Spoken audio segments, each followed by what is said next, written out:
find out what's going on, get involved, change things from the inside, make a difference, take pride.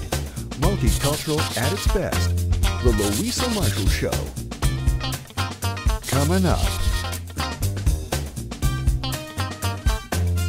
Previously on the show. 13 million who are dying because of bullying.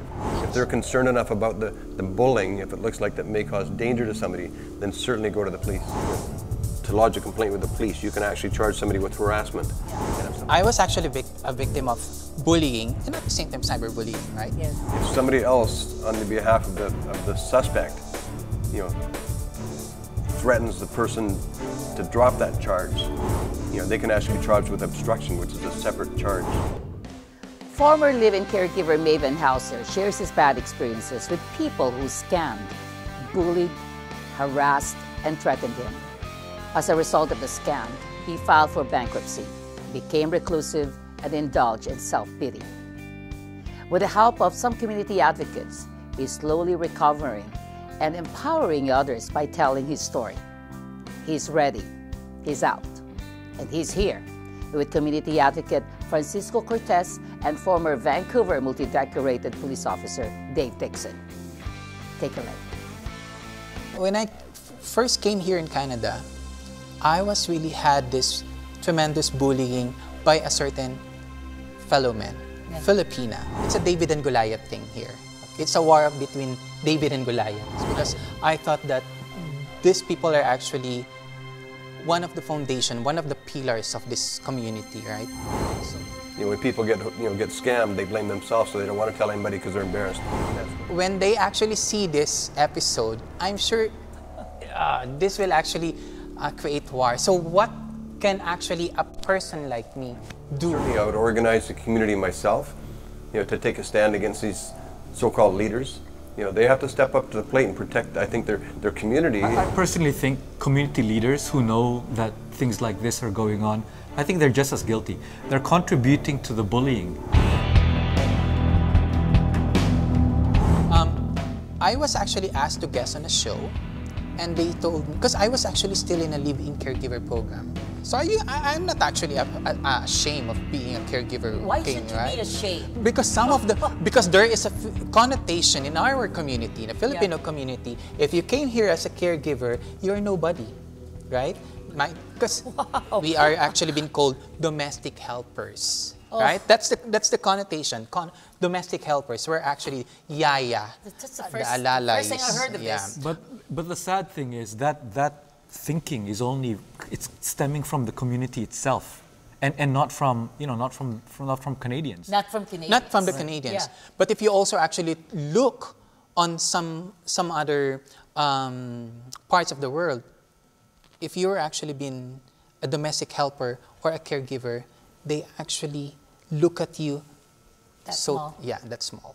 Go back to the story. So I was actually asked to guest on a show, on a mini concert, and this lady told me, and even told my friend, why is it that guy is actually doing some guesting? He is not allowed to do some guesting. It's because he is actually a caregiver. And then she told me that she was about to report me at the immigration. Oh. Well, is that actually a crime, or is that actually... Just because you're going to sing? No, it's not a crime that I know of. If you choose to do that in your own free time, there's nothing that they can... No. What they're trying to do is they're trying to scare you. That's how it starts. And that's actually a bit of associated with the bullying part, right? Yeah, it's intimidation or bullying. Yeah. And then telling you what you can and can't do is none of their business. So what did you do? Well, I still actually go for my guesting, but I was so after that guesting thing, I was so afraid that for a couple of months I didn't actually go out. Oh. So to help actually also other immigrants, the newly immigrants, or more especially a temporary working visa, temporary workers, what should they do if, for example, they encounter this kind of situation? Well, actually, what bullies try to do is they pick on those who are vulnerable, people who they know are either alone, they don't have anyone to go to, or there's something that they try to hold them down against. Like say, like in your example, you had a temporary working visa. You had a living caregiver visa. So they would try to use that to sort of keep you down. Okay. Oh my God. I know that this is actually a big... I'm actually putting myself in a hot pot now. For example, because I'm also an artist, trying to actually make a good opportunity here in Canada, right? And somebody approach you, trying to convince you that, oh, you can actually be our business partner, you can actually be, you know, we actually give you a show, and so and so and so. And yet, you believe on their frivolous promises. After things happen that you've already gave your trust to them, it's just like actually being, let's just say, I don't know if I'm actually a victim of fraud or so, you can actually tell that. All of a sudden, they actually got, you know, financial thing on me. Is that considered actually as part of the bullying matter thing? No, I think it's. I think this is now bordering on fraud and deception. People could bully you to put you in a state where you're willing to give up anything, and then they would promise you the world, right? In return for something that you need to give up. So that's. I think that's already fraud. Yeah. And to keep you quiet, they would revert back to bullying. Right. That's usually. Did they bully you? I was actually been quiet. I was so quiet because I don't want to talk about that matter, because I thought that I was actually it's a David and Goliath thing here. It's a war between David and Goliath. I'm the David and they're the Goliaths, because I thought that these people are actually one of the foundation, one of the pillars of this community, right? So I really don't know what to do. I'm so alone that time. And there are actually people who's trying to encourage me to go out and speak up. But I don't know. I'm sure that when they actually see this episode, I'm sure this will actually create war. So what can actually a person like me do? Don't think too much of what they're trying to do and all the negative emotion. Sort of ground yourself first, and then talk to people about it. Talk to someone who can help you. It's quite common for new immigrants to be preyed upon by people, even within their own community. I mean, the kids, for example, when you come to Canada, the kids are targeted by gang members because the kids are new. So the gang members lure them in, and the kids are all alone. They don't have any friends in school yet, so they're very easily lured into the gangs. So that's a huge problem in the schools. You know, the parents are there in the same boat. They're very vulnerable. Sometimes their English isn't great, but people within their own community will prey on them. You know, if they think that they have money or something that they can get, unfortunately, crooks come in all different colors and sizes. You know, and it's very easy for some people are very good at it to scam other people. Well, it also depends on where you come from. In certain countries, you know, where you come from, the police are extremely crooked. You know, so when those people come over here, they bring those beliefs with them. So they're the last people they would call for help would be the police. No, that's true. Yeah, that is very true. That's a huge barrier. So that is very, very true. You know, so the police have to do, and the community members have to do a better job of assuring the people that the police here aren't like that. Yeah, what we're trying to do is empower our community members, give them some tips on, you know, what their rights are. Like the Vancouver Police has a diversity relations section. There are people that speak different languages, you know, so I think most... most people don't know that. Yeah. Wait, diversity? Diversity relations. So most police forces have a section like that. They have officers Relations Center. You have officers that speak numerous different languages, you know, so that, you know, they are available, and the community members have to get that out to the people. Right, right. Because in many communities, we don't know that. You know, when people get scammed, they blame themselves, so they don't want to tell anybody because they're embarrassed, and that's what the people that, you know, perpetrate the scams, you know, want them to think. What they usually do is they feed their victims with false information, in an attempt to scare them. No, for sure, yeah. And sometimes they'll try and let their victims think that they're associated to a gang, you know, to bad people, and that scares the victim, so they're not going to come forward. They believe what the people say. Dave, for example, some people are coming to me and asking for my help. How the system works, the victims are actually very, very hesitant to go and report. And that's one of the problems, is that they are hesitant. They don't trust somebody enough to take that forward, and I think that's what the community members have to, be able to convince that people that there are police officers, that can talk to them. If the language is a problem, they can work around that. The community members have to make these people trust somebody enough that the police will act on it, and then take your story in and tell somebody about it. And that's the first, that's the key, is telling somebody about it. And if actually the policeman found these bulliers or these scammers guilty, what will be the case? Well, it depends on the severity of it. If there's a lot of money involved, people that perpetrate frauds have gone to jail for quite lengthy sentences. It seems to be one of those crimes that the sentences are harsher than they are against property crimes or even serious assaults. The judges in the courts, the judicial system takes frauds very seriously. There's a lot of different levels of fraud and ways to do it, and it's difficult if you form a relationship or a friendship with some people that are scamming people. If you give them access to your, let's say your credit card, it becomes a gray area where you can't really charge them. But if somebody outright steals your credit card and uses it, that's a fraud, and they can be charged with it. If they give you a check for something, knowing that there's no money in the account to cover that check, that's fraud, and they can be charged with that. So there's a whole bunch, and it's a bit confusing, but if it's an out-and-out theft of something, or an out-and-out, there's no money and somebody's just scammed you, they can be charged with fraud. So if these victims go to the cops. Yeah, every case is different, so they have to look at what happened. And that will be explained to them. Okay. Yes. If your credit card is stolen, your debit card is stolen, it's easy to call the bank and tell them to put a stop to it, put a hold on the account. If a transaction was made after you had reported it stolen, the bank will credit that back.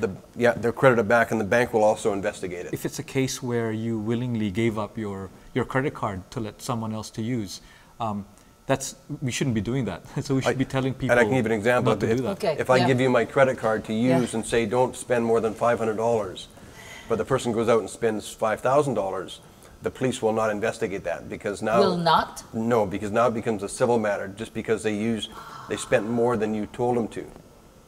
But the fact is, you gave them the credit card to use. What's the difference between the civil and... Well, a criminal code is enforced by the police departments and police forces across Canada. So if somebody does something and crosses that line and commits a criminal act, they can be charged and brought before the courts. A civil trial is where you have to go to court on your own without police involvement. You have to get a lawyer, you have to sue the person civilly to recoup your money. So it's a little more difficult and time-consuming and costly. And I think a lot of scammers and people into fraud, that's their backup plan. They position themselves in a way so that they cannot be charged criminally, and if the person wants to get their money back, they steer them towards a civil route. We'll be back. So what's the face of a scammer? I said before, they're all shapes and sizes, all colors. But usually their modus operandi is the same. There's always, identify the victim, find the weakness of that victim.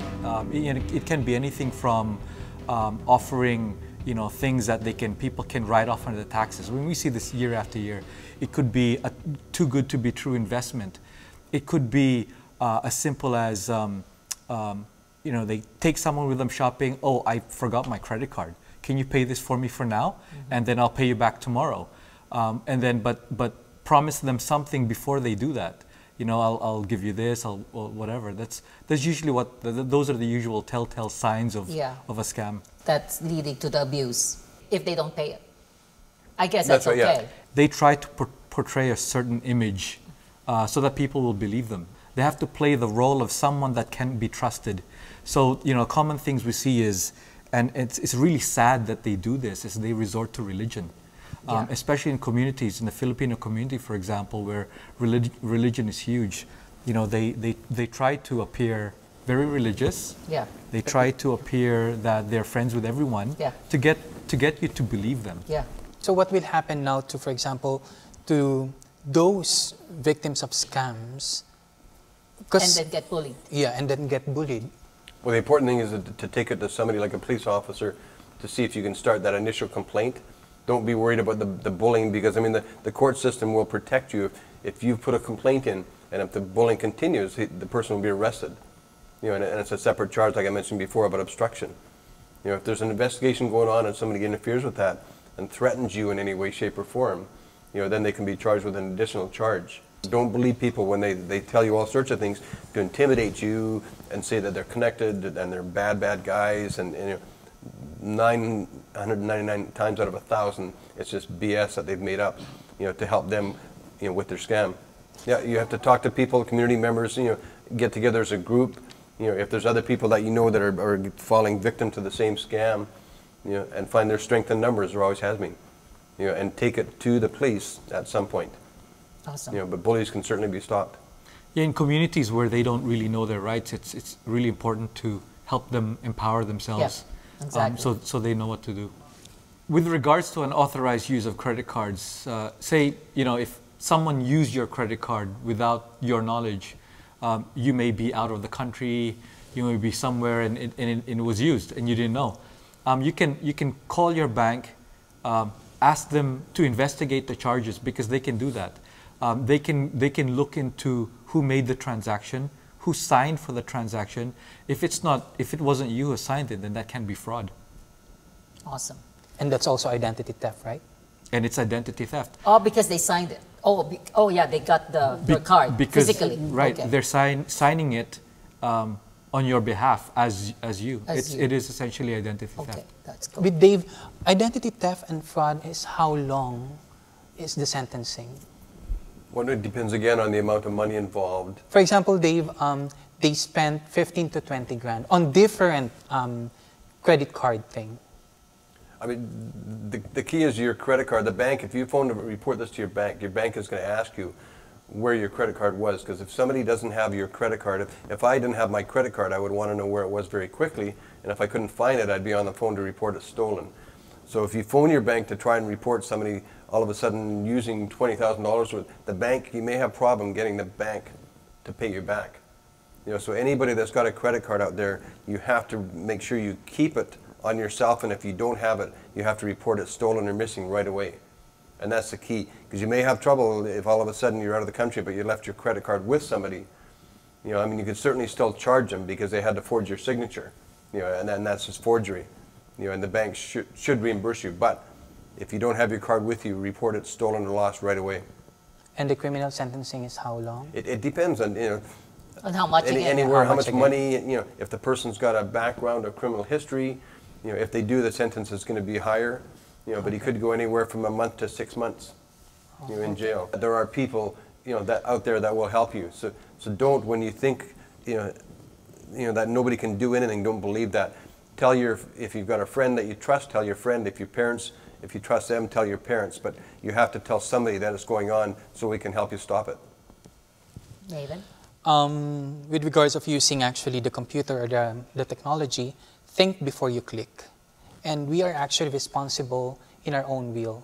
Whatever we actually write on Facebook, on YouTube, whatever we posted on Instagram, on Friendsters and everything, we are the one who's actually responsible. And at the same time, those people who doesn't know how to appreciate what we are actually putting into those type of social media, try to actually be appreciative, because you'll never know. Perhaps might be this is your year, this is your time, but always remember the world is round. For those who post stuff online and are anonymous, those are cowards. You can use, you know, false names and nicknames and all sorts of pseudonyms. I know. Yeah. And that's the key behind the bullying, because they can do it, nobody knows who they are, and that Yeah. allows them to carry on. Right. So for victims, you know, if people are writing stuff about you and they don't put their true name, you know, don't pay any attention to it.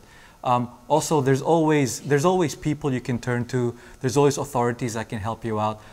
There's always community members who are willing to help you out. So, you know, there's so many different avenues for victims to go to get help from bullying and even from fraud.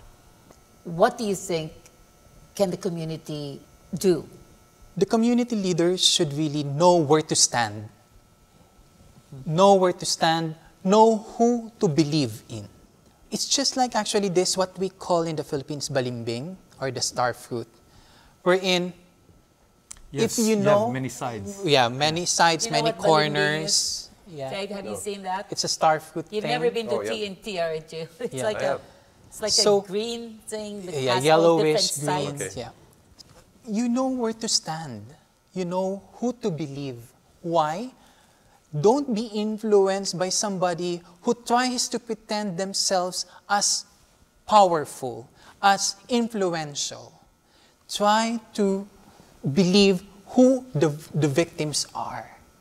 I personally think community leaders who know that things like this are going on, I think they're just as guilty. They're contributing to the bullying, in my opinion.